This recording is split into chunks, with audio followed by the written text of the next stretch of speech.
First contact. The observers. Commander Sarah Chen stood at the observation deck of the Lunar Deep Space Research Facility, her dark eyes fixed on the unusual readings flooding her holographic display. For the past 3 weeks, the quantum array had been picking up signals unlike anything they'd ever encountered, patterns too precise to be natural, yet too complex to match known human transmissions. "Commander, you need to see this." Dr. Marcus Rivera's voice carried an urgency that made Sarah turn immediately. The chief sinolinguist's usually composed demeanor had given way to barely contained excitement. "The patterns, they're not random. They're mathematical sequences, but arranged in ways that suggest." "Suggest what, Marcus?" "They're observing us, studying us, and they have been for a very long time." The revelation sent a chill down Sarah's spine. She had always believed humanity wasn't alone in the universe, but the reality of it hit differently. The signals weren't just coming from deep space. They were being transmitted from multiple points throughout the solar system, hidden in ways that had made them nearly impossible to detect until now. Within hours, the facility's main conference room was packed with Earth's top scientists and military leaders. The atmosphere was tense as Dr. Rivera presented his findings. "These observers," he explained, pointing to a complex network of signal origins, "have established monitoring stations throughout our solar system. But here's the fascinating part. They've been recording everything. Our television broadcasts, our internet traffic, our scientific achievements, our art, our music." General Thomas Wright, the usually stoic head of Earth Defense, leaned forward. "Are they hostile?" "I don't believe so," Marcus replied. "The nature of their observations suggests genuine fascination. They're not just monitoring our military capabilities. They're studying our creativity, our problem-solving methods, our ability to adapt and innovate.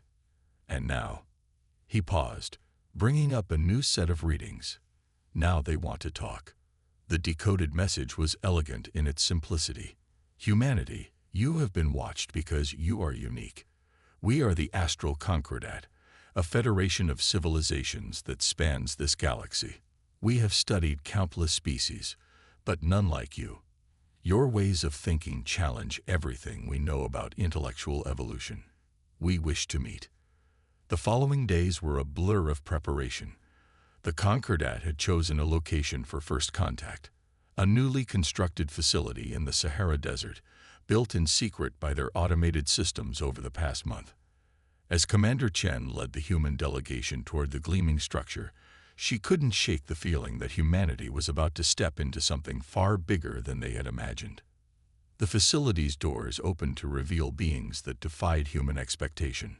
The Concordat representatives were diverse. Some resembled crystalline structures that pulsed with inner light. Others moved like liquid mercury given form, and still others seemed to exist in multiple dimensions at once. Their spokesperson, who called itself Nexus, appeared as a shifting aurora of colors and patterns. "Commander Chen," Nexus began, its voice resonating directly in their minds, "we have watched your species achieve in centuries what takes others millennia. You solve problems in ways that should be impossible. You see patterns where others see chaos. You create art that moves beings who should not be capable of emotional response. You are, in our extensive studies, an anomaly." Sarah found herself both proud and unsettled by these words. "We're just doing what comes naturally to us." "Exactly," Nexus responded, its form shimmering with what seemed like excitement. "What comes naturally to humans defies the conventional development of intelligent life. When faced with a problem, most species follow established paths of logic. Humans create new paths. You combine ideas that should not work together. You make intuitive leaps that bypass millions of years of traditional development." Dr. Rivera stepped forward. "Are you saying we're more advanced than the Concordat?" "No," Nexus replied. "We are saying you are different. Our technology far exceeds yours in most areas. But your potential exceeds anything we have ever encountered. This is why we have chosen to reveal ourselves now." The galaxy faces challenges that conventional thinking cannot solve.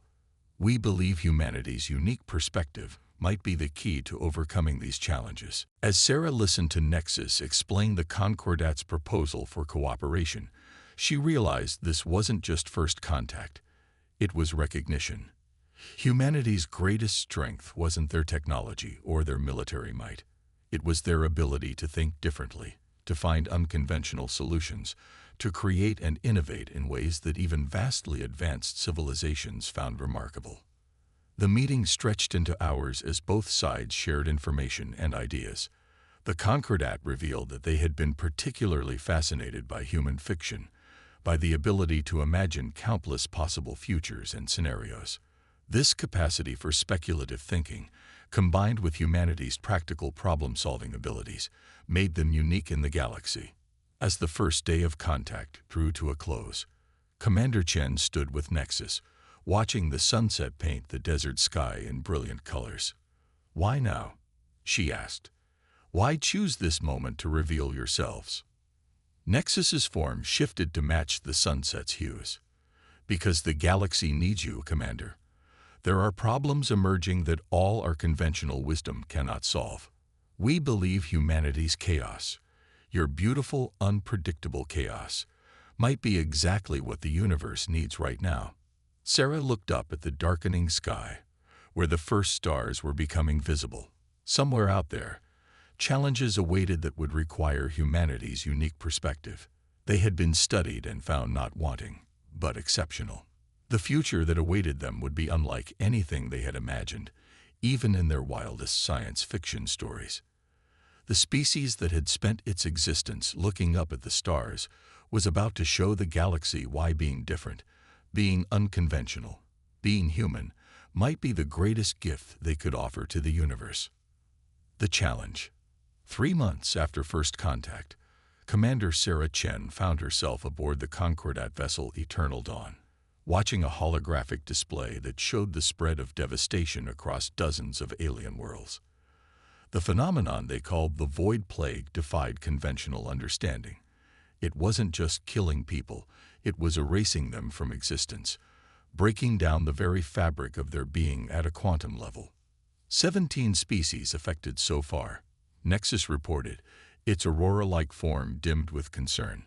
"Our most advanced medical technologies have failed to even slow its progression. We've lost over 3 billion sentients in the past cycle alone." Dr. Rivera, who had been studying the data streams, looked up from his terminal. "And you say it only affects species with crystalline neural patterns?" "Correct," another Concordat member, a crystalline being called Vertex, chimed in. "Which is why we ourselves are particularly vulnerable. Nearly 70% of Concordat species share this neural architecture." Sarah watched as the holographic display showed another world turning dark, another population vanishing into nothing. "But humans don't have crystalline neural patterns," she said slowly, beginning to understand why they had been brought here. "Precisely," Nexus confirmed. "Your organic neural networks are completely different from anything in known space. More importantly, your ability to think laterally, to see solutions where we see only problems, might be our last hope." The human delegation had grown since first contact. Along with Sarah and Marcus, Earth had sent its brightest minds. Dr. Yuki Tanaka, a quantum physicist whose theories about consciousness had revolutionized human understanding of the mind. Dr. James Wilson, a virologist known for solving previously incurable diseases, and Dr. Maya Patel, whose work in experimental mathematics had earned her 3 Nobel Prizes. Dr. Tanaka stepped forward, her hands moving through the holographic display as she studied the plague's pattern. "It's not random," she muttered. "Look at how it spreads. It's following some kind of logic, but not one we're familiar with. We've analyzed every possible pattern," Vertex said, its crystalline surface flickering with frustration. "Our most advanced AI systems have failed to find any meaningful correlation." "That's because you're looking for patterns you already know," Dr. Wilson interjected. "Humans have a saying. Sometimes you need to think outside the box." Maya Patel had been unusually quiet, her dark eyes fixed on the display. "What if we're looking at it wrong?" she suddenly said. "What if it's not a plague at all?" The room fell silent as all attention turned to her. Even Nexus's shifting colors stilled, waiting for her to continue. "Look at the quantum signature," Maya continued, pulling up detailed scans. "It's not destroying matter. It's transforming it. But into what? And why?" Dr. Tanaka's eyes widened as she looked at the data from a new perspective. It's like the affected areas are being translated into a different form of existence. Not destruction. Transformation. The Concordat members showed signs of confusion and disbelief. This kind of thinking, making intuitive leaps, connecting seemingly unrelated concepts, was exactly why they had sought humanity's help, even if it sometimes bewildered them. "Impossible," Vertex stated. "Quantum transformation on this scale would require technology far beyond anything we currently possess," Nexus finished. "Yet the evidence supports their theory." Sarah had learned to read the subtle changes in Nexus's appearance that indicated different emotional states. Right now, it was showing a mix of hope and fear. If Dr. Patel and Dr. Tanaka are right, what are we dealing with? Perhaps, Marcus suggested, his linguist's mind making connections, we're not dealing with a plague at all. Maybe we're witnessing first contact of a different kind, with beings that exist in a quantum state we can't naturally perceive. The implications of this theory sent shockwaves through the Concordat representatives. The idea that what they had been fighting might not be a disease at all, but rather an attempt at communication from entities so different that their very attempt at contact was transforming matter itself. It was revolutionary and terrifying. "If this is true," Nexus said slowly, "then all our efforts to combat it as a plague have been not only futile but potentially harmful. We may have been responding to a greeting with what amounts to an attack. We need to change our approach entirely," Sarah concluded. "Instead of trying to stop this transformation, we need to understand it. Maybe even find a way to communicate with whatever is causing it." Dr. Tanaka was already working on new equations, her fingers dancing through holographic symbols. "If we can decode the quantum patterns, treat them as a form of language rather than a weapon, it would require rebuilding our entire understanding of quantum physics," Vertex objected. "Then that's what we'll do," Maya said simply, as if suggesting nothing more complicated than making a cup of coffee. This, too, was quintessentially human. The ability to propose massive paradigm shifts without being paralyzed by their scope.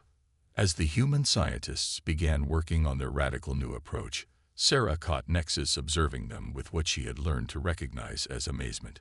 "Is this what you expected when you revealed yourselves to us?" she asked.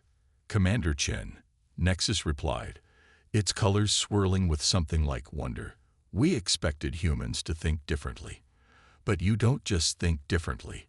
You reconstruct reality itself to match your imagination. And right now, that might be exactly what the galaxy needs." The work ahead would be challenging, revolutionary, and possibly dangerous. But as Sarah watched her fellow humans dive into the problem with enthusiasm and creativity, she understood why the Concordat had been so fascinated by their species. Where others saw insurmountable problems, humans saw puzzles waiting to be solved. Where others saw the end, humans saw a beginning. Breaking convention. The Eternal Dawn's research laboratory had been transformed over the past week. Where once pristine and orderly workstations stood in perfect alignment, now chaos reigned, at least in the eyes of the Concordat scientists. Dr. Yuki Tanaka had covered entire walls with equations that seemed to break every rule of quantum mathematics. Dr. Maya Patel had constructed what she called a quantum linguistics matrix, using technology in ways that made the ship's engineers deeply uncomfortable. "Your species," Vertex observed, watching Dr. Wilson arrange complex molecular models in apparently random patterns, "has an unusual relationship with order. Sometimes you have to break things down to build something better," James replied, not looking up from his work. "Creativity often looks like chaos from the outside." Commander Chen stood with Nexus, observing the controlled mayhem. The Concordat had given the human team unprecedented access to their most advanced technology, though the humans seemed intent on using it in ways its creators had never imagined. Another transformation wave approaching, Marcus announced from his monitoring station. This one's different. The patterns change. Everyone turned to watch as the holographic display showed another world being engulfed by the quantum phenomenon. But this time, Dr. Tanaka's modified sensors revealed something new. A structure within the chaos, a rhythm in the quantum fluctuations. It's like... Maya's eyes widened as she studied the data. It's like they're adjusting their approach. They've noticed our attempts to understand them. Impossible, Vertex stated, its crystalline form flickering with agitation. The transformation process has remained consistent across all recorded instances. Not anymore, Dr. Tanaka countered, pointing to her readings. Look at the quantum signature. It's shifted to match the frequency of our scanning beams. They're not just transforming matter. They're trying to synchronize with our observations. Sarah felt a chill run down her spine. They're learning, adapting. Just as we would, Marcus added, if we were trying to communicate with beings who couldn't perceive us normally. The revelation sparked a flurry of activity. Dr. Petal began recalibrating her quantum linguistics matrix, while Dr. Tanaka rushed to adjust their scanning protocols. Dr. Wilson, meanwhile, had gone completely still, staring at his molecular models with an intensity that Sarah had learned to recognize. He was having an idea. The crystalline neural patterns, he said slowly. What if they're not just the target of the transformation? What if they're the key to communication? Nexus's form swirled with interest. Explain. The beings we're dealing with exist in a quantum state we can barely perceive. They're trying to communicate by transforming matter into something closer to their state of existence. But what if, instead of fighting that transformation, we controlled it? You're suggesting we intentionally allow the transformation process. Vertex's tone conveyed both horror and fascination. Not exactly, James continued, warming to his theory. I'm suggesting we create a bridge. The crystalline neural patterns of most concordat species are already more quantum coherent than human brains. With Dr. Tanaka's quantum equations and Maya's linguistics matrix, we might be able to create a controlled interface, a way to experience the transformation without being consumed by it. The proposal was met with stunned silence from the Concordat representatives. What James was suggesting wasn't just unconventional, it was revolutionary. Instead of trying to stop or survive the transformation, he wanted to use it as a communication channel. Dr. Tanaka was already running calculations. With the right quantum shielding, we could create a safe observation space, a bubble where we could experience the edge of transformation while maintaining our current form. Like a diving bell, Sarah suggested, but for quantum states instead of ocean depths. Maya nodded enthusiastically. And my linguistics matrix could help translate the quantum fluctuations into something we can comprehend. We're not just looking for a way to stop the transformation. We're trying to have a conversation. The human team's excitement was palpable, but the Concordat scientists seemed deeply troubled. Vertex's crystalline surface had become almost opaque with concern. The risk factors are incalculable. The energy requirements alone would be exactly what we need to get their attention. Dr. Wilson interrupted. Think about it. They're trying to talk to us using enormous amounts of energy to transform entire worlds. If we respond with a similarly dramatic gesture, but in a controlled way, we show them we understand and want to communicate, Marcus finished. It's like learning any new language. You start by mimicking and then build understanding from there. Nexus, who had been silently observing the exchange, finally spoke. In all our millennia of existence, no species has ever proposed such a solution.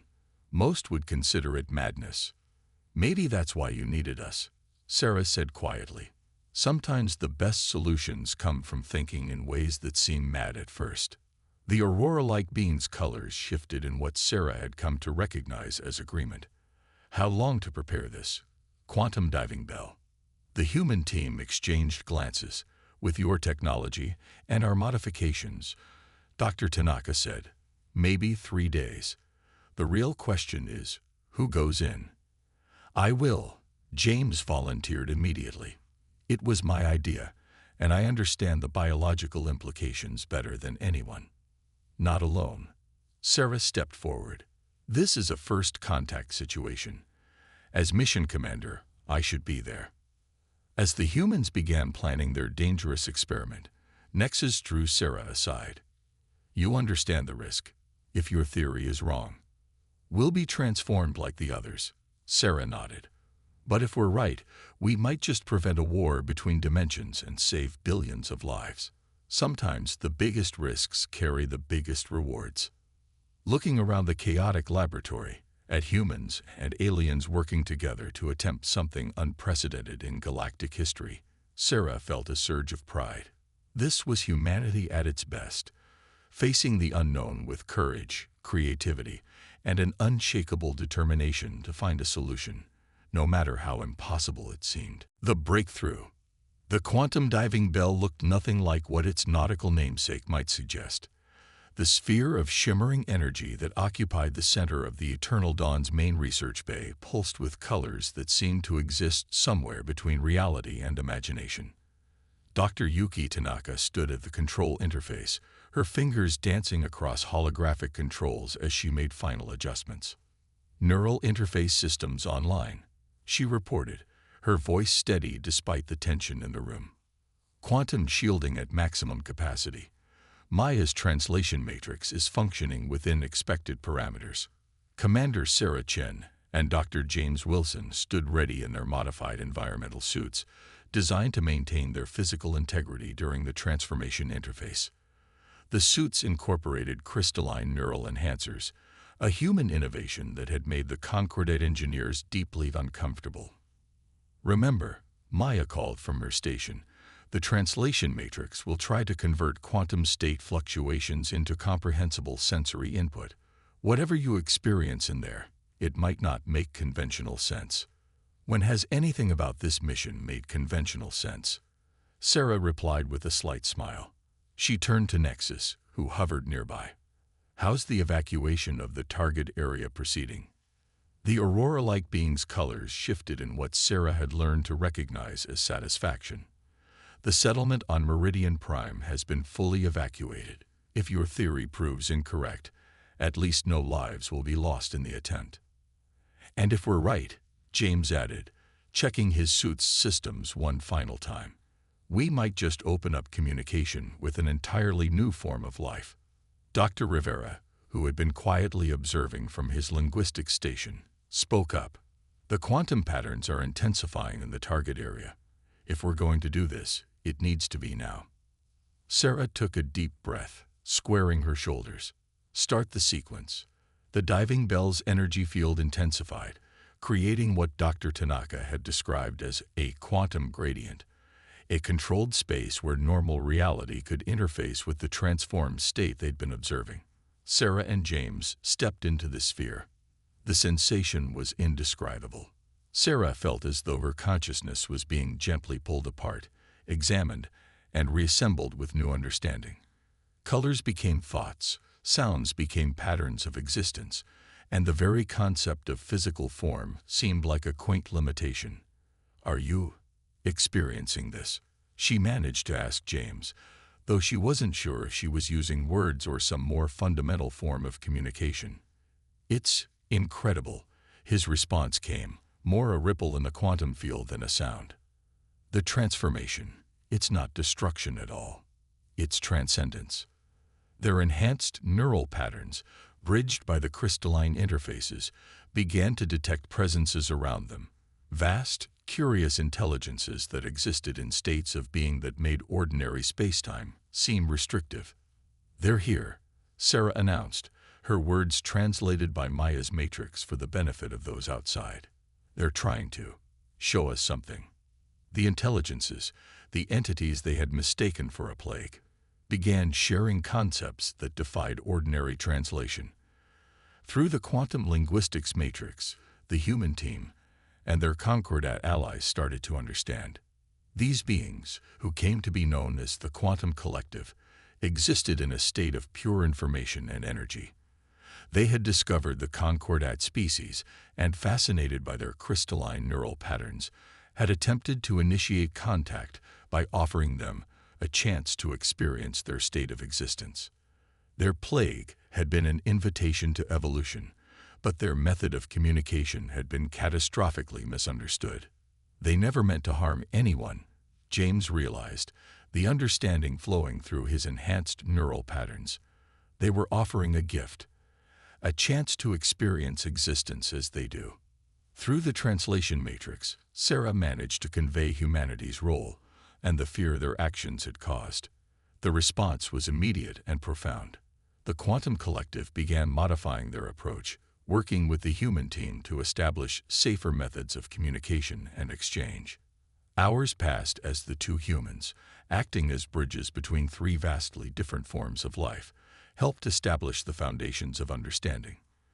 The Quantum Collective learned to modulate their transformative influence, while Dr. Tanaka and her team refined the diving bell technology to allow for safer, controlled interactions. When Sarah and James finally emerged from the quantum gradient, they found the research bay packed with Concordat representatives from dozens of species.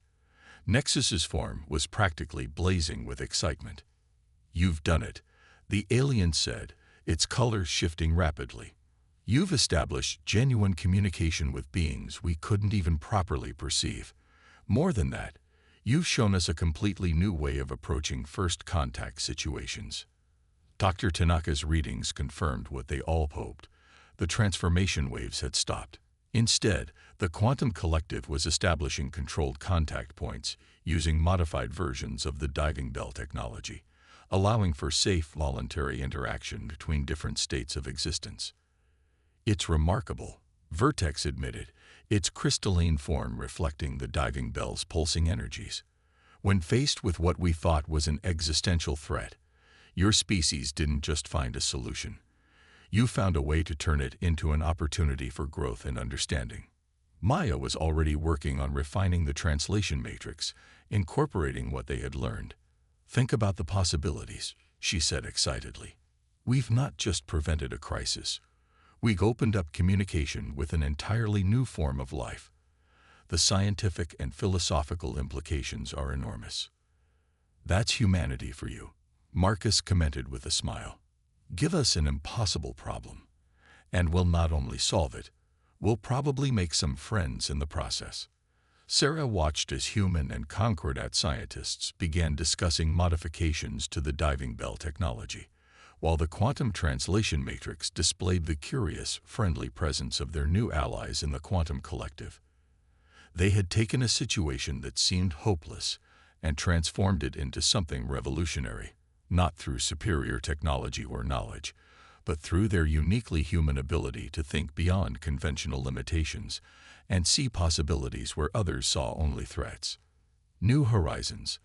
6 months after the breakthrough with the Quantum Collective, the Eternal Dawn orbited Earth as delegates from across the galaxy gathered for an unprecedented summit. The ship's observation deck, usually reserved for scientific research, had been transformed into a meeting space where 3 distinct forms of existence would interact: the physical beings of the Concordat, the quantum entities they had once feared, and the humans who had bridged the gap between them. Commander Sarah Chen stood with Dr. James Wilson and their team, watching as representatives arrived through both conventional means and the newly established quantum interfaces. The interfaces, refined versions of their original diving bell technology, now allowed for safe, controlled interaction between all 3 states of existence. "Hard to believe it all started with what we thought was a plague," James mused, observing a group of Concordat scientists engaging in animated discussion with a shimmering quantum presence. The fear that had once gripped the galaxy had been replaced by excitement and curiosity. "Harder to believe that 6 months ago, most of the galaxy didn't even know we existed," Maya added, making final adjustments to the upgraded translation matrix that now served as the foundation for interdimensional communication protocols across known space. Nexus approach, its aurora-like form more vibrant than ever. The quantum collective's representatives have just arrived. They're particularly eager to share their latest discoveries from their collaborative research with human scientists. The discoveries in question had been stunning. Once proper communication was established, humans had learned that the quantum collective possessed knowledge that revolutionized their understanding of physics, consciousness, and the very nature of reality. In return, humanity's unique way of thinking had helped the collective understand concepts they had never considered: creativity, intuition, and the value of chaos in generating new ideas. The Concordat Council is ready to begin, Vertex announced, its crystalline form gleaming with anticipation. The former skeptic had become one of humanity's strongest advocates within the Concordat leadership. Dr. Tanaka joined them, carrying a data crystal containing the latest developments in quantum integration technology. "Have you seen the latest statistics?" she asked excitedly. Over 300 species have successfully established quantum interface programs. We're seeing technological and cultural exchanges that would have been impossible 6 months ago. The summit itself was unlike any gathering in galactic history. Through the enhanced translation matrices, beings of all 3 states could communicate freely. Ideas flowed across dimensional barriers as easily as words across a room. The quantum collective shared insights into the fundamental nature of existence, while Concordat species offered their millennia of accumulated knowledge. Humans, true to form, asked questions that neither of their more advanced allies had ever thought to consider. "We've been discussing humanity's role going forward," Nexus said to Sarah during a break in the proceedings. "The Concordat has existed for millions of years, but in just 6 months, your species has fundamentally changed how we approach everything from scientific research to diplomatic relations." "We just did what came naturally to us," Sarah replied, echoing her words from their first meeting. "Asking questions, looking for connections, trying new approaches." Exactly. A quantum entity joined their conversation, its presence translated into comprehensible form by Maya's matrix. "What comes naturally to humans is revolutionary to the rest of us. Your chaos brings clarity. Your questions reveal answers we didn't know we had." Dr. Rivera, who had been analyzing communication patterns between the 3 groups, shared his latest observations. "We're seeing the emergence of entirely new forms of thought and problem-solving. The combination of Concordat logic, quantum perception, and human creativity is producing ideas that none of us could have generated alone." The summit's final session focused on the future. The Concordat officially recognized Earth as a key member of the galactic community, while the quantum collective established permanent communication channels with both physical civilizations. But perhaps most significantly, a new institution was proposed: the Convergence Initiative, a collaborative body where the 3 different forms of existence would work together to tackle the galaxy's greatest challenges. "Humanity will lead the initiative," Nexus announced to the assembled delegates, "not because they are the most advanced or the most powerful, but because they are the best at seeing connections that the rest of us miss." As Sarah listened to the plans being made, she reflected on how far they had come. What had started as a crisis had transformed into an opportunity for growth that none of them could have imagined. The galaxy was entering a new era, one where different forms of existence could learn from each other, work together, and grow together. "You know what this reminds me of?" James said quietly as they watched the proceedings. "Those old science fiction stories we used to read about humanity joining the Galactic Federation. Except instead of just joining it, we helped reinvent it." "That's what humans do best," Maya smiled. "We take what exists and imagine what could be instead. Then we find a way to make it happen." As the summit concluded, Sarah stood with representatives from all 3 states of existence, watching Earth rotate slowly below them. The planet looked both smaller and more significant than ever, a tiny blue marble that had produced a species capable of bridging dimensional gaps and revolutionizing galactic society, not through superior technology or power, but through their unique way of seeing the universe. The species that had once gazed at the stars wondering if they were alone had not only found their place among them, but had helped create something entirely new. Humanity had proven that sometimes the greatest contribution a species can make is not the power to change the universe, but the ability to imagine how it could be different, and the courage to make that imagination reality.